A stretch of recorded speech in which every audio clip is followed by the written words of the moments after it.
اعوذ باللہ من الشیطان الرجیم بسم اللہ الرحمن الرحیم۔ میرے طالب علم ساتھیوں، یہ بھی ہماری اسی ویڈیو پر سوال آیا تھا۔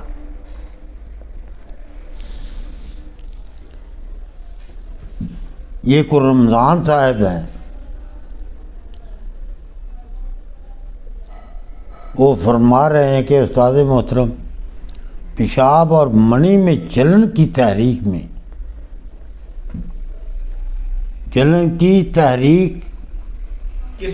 کس تحریک میں ہوگی؟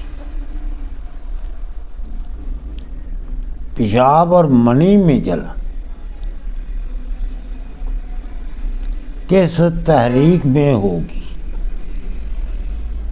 تو میرے محترم، میرے بھائی، تو تحریک اس مریض کی دیکھ لی جائے نا۔ اب مریض لندن بیٹھا ہے، آپ کو علامتیں بتا رہا ہے، تو علامتوں پر علاج کریں گے تو منہ کی کھائیں گے؟ جب تک ایک دفعہ مریض کی یا کروڑا نہ دیکھ لیا جائے یا پھر نبض دیکھی جائے،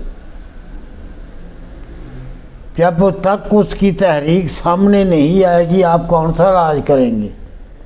بہرحال آپ کے سوال کی جواب دینے کی کوشش کرتا ہوں۔ میرے پیارے، یہ دو چیزیں ہیں، پیشاب میں جلن اور منی میں جلن،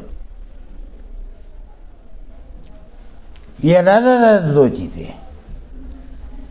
ہو سکتا ہے تحریک ایک ہی پیچھے،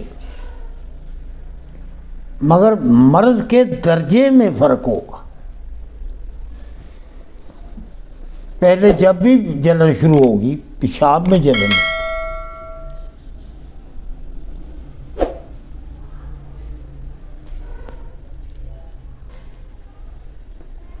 یہ جو زیادہ تر گدی عضلاتی میں جلن پیشاب میں آتی ہے، عضلاتی گدی میں بھی ہو جاتی ہے، جلن ہوتی ہے۔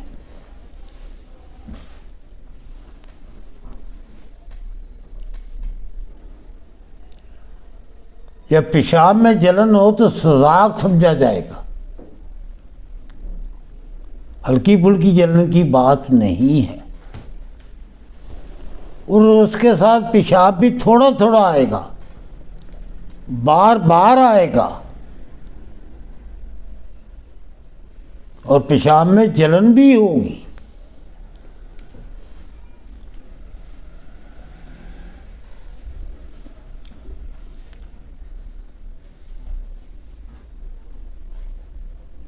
جب ایک صرف جلن، جب سزاق ہوگا تو بار بار آئے گا، تھوڑا تھوڑا آئے گا، جلن ہوگی، ساتھ درد بھی ہوگی۔ اور جب منی میں جلن ہونی شروع ہو جائے تو اس کا مطلب ہے یہ آدمی سوزاک سے گزر گیا ہے، مگر اس کا سوزاک نکلا نہیں۔ ایسی حالت میں جب منی میں جلن ہو رہی ہو، اگر بیگم کے ساتھ جمع کرے گا اور نطفہ ٹھہر گیا تو وہ بچہ نارمل نہیں ہوگا، وہ سوزاکی اثرات لے کر پیدا ہوگا۔ ہمارے دوستوں کو، عام عوام کو اویئرنس نہیں ہے، پتہ نہیں ہے۔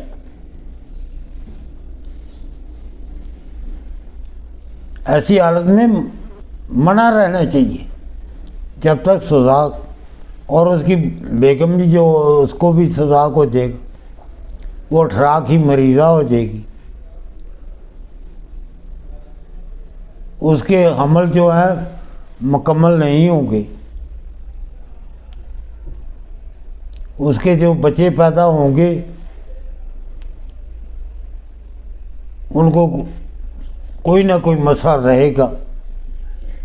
حضرت صابر صاحب فرماتے ہیں کہ ایسے بچوں کی 60 سال کے بعد نظر ختم ہو جاتی ہے، اندھے ہو جاتے ہیں۔ تو میرے دوست، آپ کو جاننا چاہیے، یہ پڑھ کر آگے 5 نمبر تحریک میں بھی چلا جاتا ہے۔ کہا گیا ہے کہ 5 نمبر تحریک میں سزا کی اثرات ہوتے ہیں۔ یہاں بھی وہی بات آ جاتی ہے، اگر اگلی تحریک علاج ہے تو یہاں تو وہ سزا ختم نہیں ہوا۔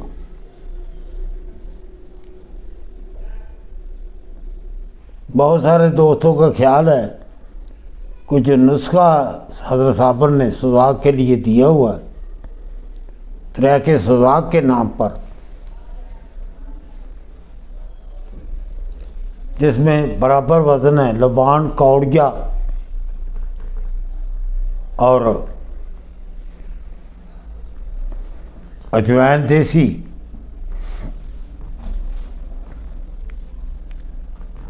تو دوستوں کا خیال ہے یہ 5 نمبر بنتی ہے۔ کس طرح بھائی 5 نمبر کیسے بنے گی؟ یار لوگوں نے، بہت سارے دوستوں نے اس نسخے میں بھی اپنی استکاری کی ہے، اپنا آپ دکھایا ہے۔ ہم نے اس کو اعلیٰ کر دیا ہے، اس میں زیرہ ڈال کے۔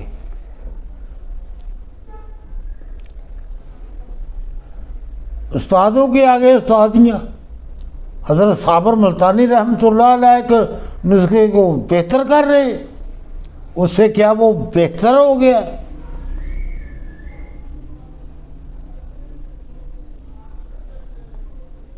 اور یہ نہیں سمجھتے اجوائن کی کیا قوت ہے اور لبان کوڑیا کی کیا قوت ہے۔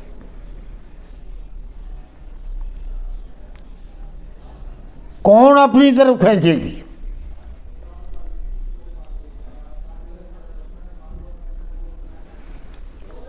یہ درمیان میں 5 نمبر بنا دیتے ہیں، جو کہتے ہیں کہ 5 نمبر نسخہ ہے۔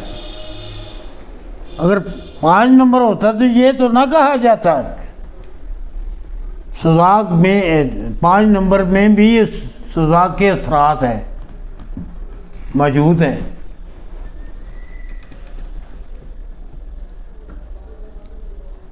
سوزاک تو ہے 5 میں بھی۔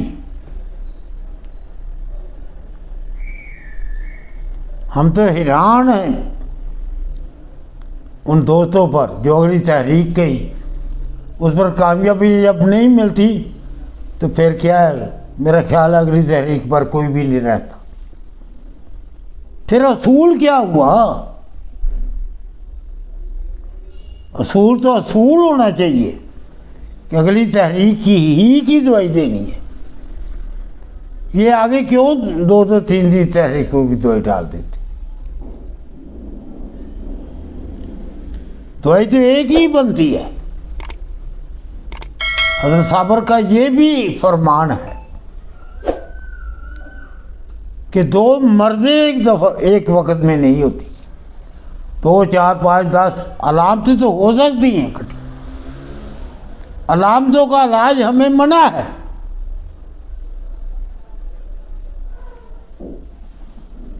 ہم نے مرض کا علاج کرنا ہے۔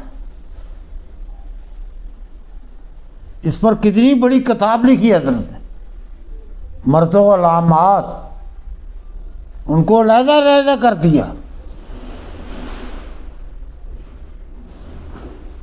تو میرے پیارے، بات کو سمجھ لینا چاہیے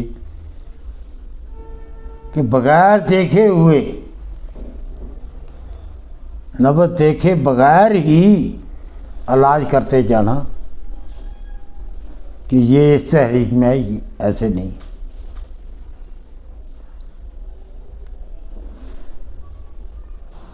سب سے پہلا واسطہ حکیم کا، طبیب کا، مریض کے ساتھ ہے کیا؟ وہ نبض ہی کا واسطہ ہے۔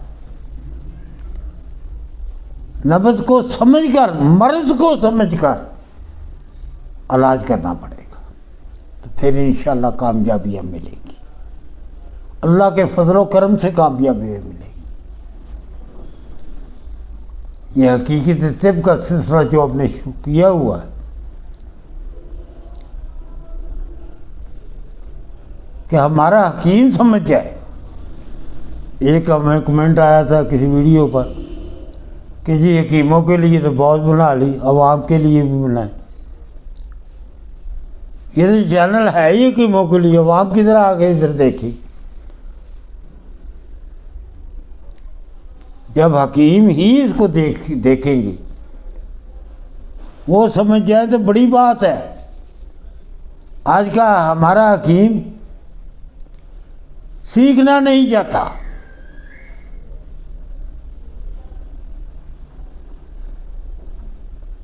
سیکھنے کے لیے کیا فرمایا؟ آپ کو چین بھی جانا پڑے علم کے لیے۔ میرے پیارے، ہم اپنے ملک میں ہی رہتے ہوئے سیکھنے کے لیے تیار ہی نہیں ہے۔ ہمیں جو بتا دیا گیا اسی کو پلے باندھ دیا، اس کو سوچا کبھی نہیں یہ بات کہاں تک ٹھیک ہے، کہاں تک غلط ہے، اسی پر بس آنکھیں بند کیے ہم دوڑے جا رہے ہیں۔ اللہ مہربانی کرے، اللہ کرم کرے۔ یہ تھا سوال رمضان صاحب ہیں کوئی، ہاں جی، انہوں نے کہا کہ منی کی جل سزاق ہی کے تحت اس کا علاج ہوگا، بلکہ اکیلے کا علاج مرد کا کرنے سے بھی نہیں ہوگا، یہ بھی میں عرض کر دوں۔ یہ اپنی بیگم کے ساتھ، اپنی بیوی کے ساتھ تعلقات بناتا رہا ہے اس حالت میں، تو اس کی بیوی بیمار ہو گئی ہے، اس سے مرض جو ہے عورت کی طرف منتقل ہو گیا ہے۔ اب جب آپ اس اکیلے کا علاج کریں گے تو وہ تعلق تو بناتا رہے گا بیگم سے، اس کو پھر وہ لگ جائے گا۔ اس لیے جب کوئی ایسا مریض آتا ہے تو ہم کہتے ہیں بھئی آپ میاں بیوی کا دونوں کا علاج ہوگا تو ٹھیک ہوگا، ورنہ آپ ٹھیک نہیں ہوں گی۔ میں نے کوشش کی ہے ایک حد تک کہ میری بات آپ لوگوں کے سمجھ میں آ جائے۔ سمجھ میں تو میرے اللہ نے ڈالنا ہے، مگر ہم نے غور و فکر کرنا ہے بات پر۔ آنکھیں بند کیے بغدر نہیں بھاگے جانا۔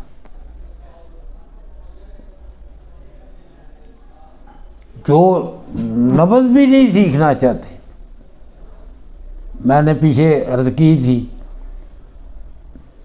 اس دکان جو میں کر رہا ہوں یہ 11 سال سے اس دکان میں 3 مریض آئے ہیں عضلاتی ساقی کے۔ ان حکماء کے پاس عضلاتی ساقی کے مریض کدھر سے ہے؟ اصل میں جہاں 2 پوروں پر نبض آئے یہ عضلاتی ساقی سمجھتے ہیں۔ نبض ایسی تو نہیں ہے، نبض بالکل اوپر ہے، درمیان میں ہے، اس کے نیچے ہے، اور اس کے نیچے 4 مقام ہیں۔ جبکہ پہلے ہمیں اطباء نے جو مقام نبضوں کو بتائے وہ 3 بتائے ہیں، جو مقام 4 ہیں اس کے بغیر سمجھ نہیں آئے گی۔ 3 نبضیں ایسی ہیں جو 2 پوروں پر ہوتی ہیں۔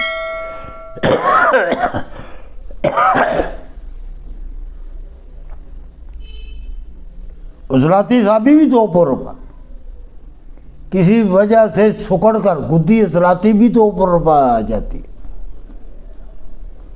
اس سے بھی نیچے 1 پورے پر بھی گدی عضلاتی آ جاتی ہے۔ اور گدی اعصابی بھی کی دو پورے ہے، اور چوتھی نبض اعصابی گدی بھی دو پورے ہے۔ حکیم صاحب کی پوروں کا پہلے ہاتھ رکھتے ہوئے اتنا وزن ہوتا ہے، وہ دوسرے تیسرے مقام پر پہلے ہی وزن، وہاں دو پوروں پر ملی تو ذراتی صاحبی کا ٹھپا لگا کر مریض کا علاج کرنا شروع کر دیتے۔ میں سب کی بات نہیں کرتا، مگر میرے دوستوں علاج ضرور کرنا چاہیے، علاج کریں، آپ حکیم ہیں، مگر بن علموں، بغیر علم کے نہیں، علم سیکھ کر علاج کرنا چاہیے۔ السلام علیکم ورحمۃ اللہ۔